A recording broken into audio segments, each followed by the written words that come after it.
nghi thức làm phép láng, Chủ nhật lễ lại, pơ ư pơ an. Pơ ư pơ an, cơ an na David. Pơ ư pơ an, cơ bồ đại mừng an nan khoa ư an ca plong ki. Pơ ư pơ an cơ y ô pơ tao Cristo bình chờ đại cao hồng Adoh ư an cơ y ô pơ tao an na David ư an cơ y ô pơ tao y bồ đại mừng an nan a tai. Pơ ư pơ an, cơ an na David. Pơ ư pơ an, cơ bồ đại mừng an nan khoa ư an ca plong ki. Pơ ư pơ an cơ y bồ pơ tao Cristo bình chờ đại cao họ Adoh ư an cơ y hùng Israel nhà là cười nhớ đau chờ cả y bình mời Adoh rải nhớ lại kẻng nào chờ cả y. Pơ ư pơ an, cơ an na David.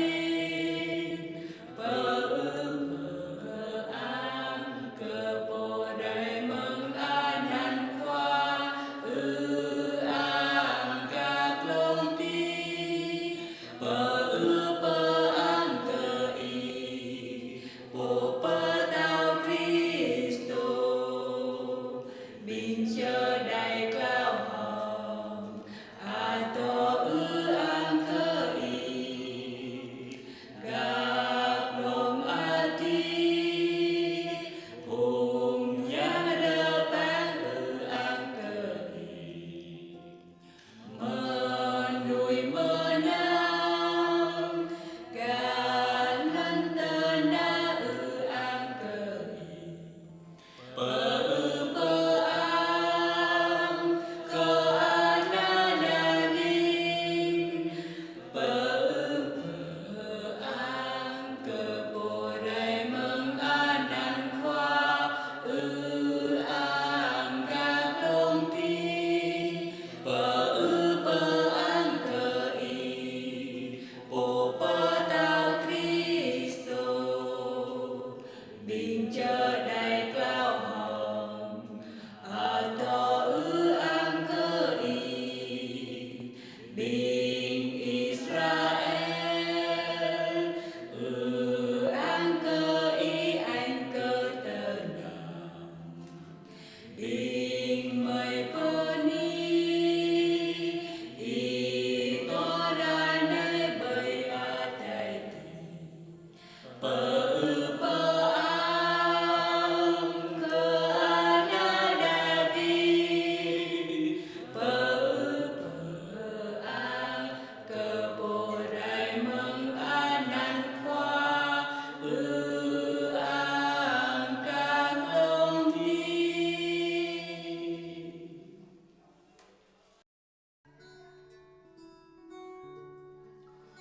Bài hát rước lá vào nhà thờ Anna Jerusalem.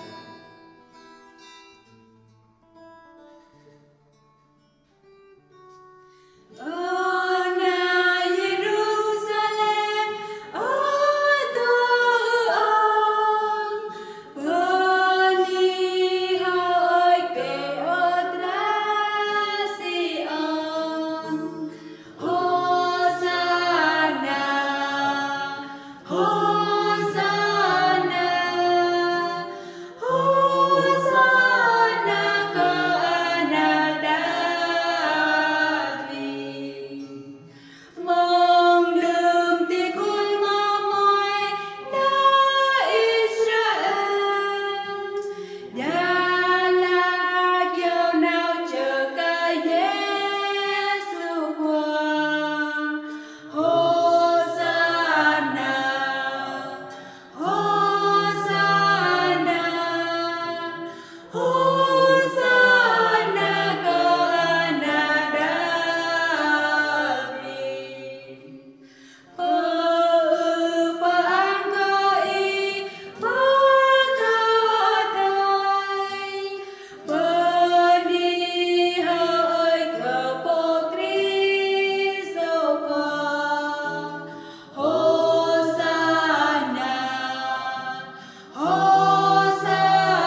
tung hô tin mừng.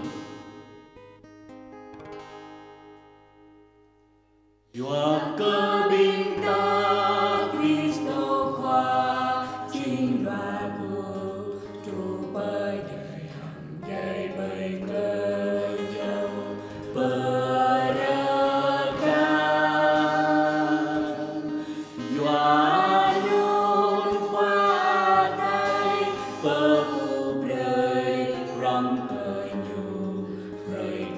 nhu màu an ăn rơi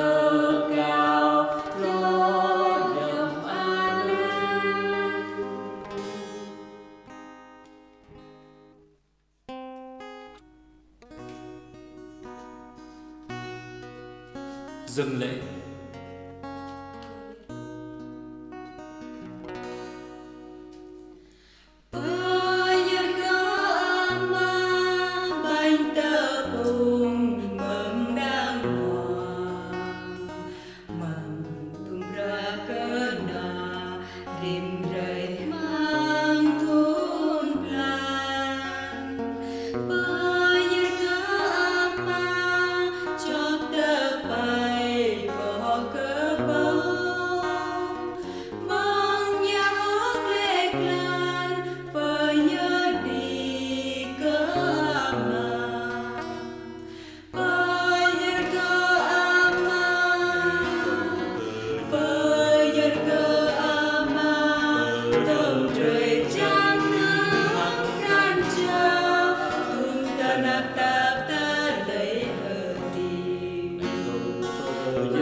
Ca hiệp lễ. Nào ta nào rong. Nào ta nào rong dâng hơi. Đi Trước ca về nào ta nào rong dâng hơi. Đi theo bờ chữ ca về hơi dâng hơi. Đi chữ Giêsu khoa chữ lại nào rong dâng hơi. Đi chưa ca về nào ta nào rong dâng hơi. Đi nào bơi chưa ca về hơi dâng hơi. Đi chữ Giêsu khoa chữ an. Ca về chưa lần qua gắn cao lên lâu. Ca về chưa lần qua lắm kêu với càng. Ca về chưa lần qua anh lại tơ đam. Ca về chưa lần qua lại cơ bi bang. Nào ta nào rong dâng hơi. Đi chưa ca về nào ta nào rong.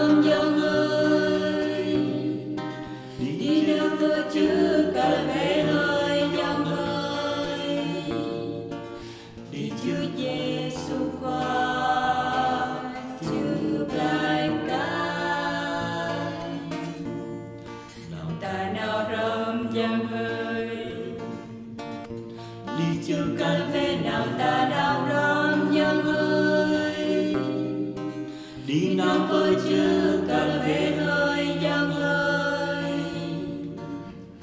đi Chúa Giêsu qua chư